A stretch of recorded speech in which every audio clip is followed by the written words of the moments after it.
பாசிப்பருப்பு ரோலு.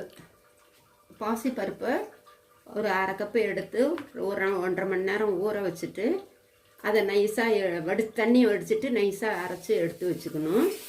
அதில் மிளகாய் பொடி, கொஞ்சம் கொத்தமல்லி பொடி, மஞ்சள் பொடி, கரம் மசாலா, ஜீரகப்பொடி இதெல்லாம் கலந்துட்டு உப்பும் போட்டுடணும். அதில் உப்பும் போட்டு கொஞ்சம் எள்ளு, ஓமம் கொஞ்சம் இதெல்லாம் கலந்துடணும். அதில் அந்த மாவு தண்ணி பதம் இருக்கிற வரையிலும் கோதுமை மாவை கொஞ்சம் கொஞ்சமாக போட்டு நல்லா சப்பாத்தி மாவு மாதிரி பிசைஞ்சுக்கணும்.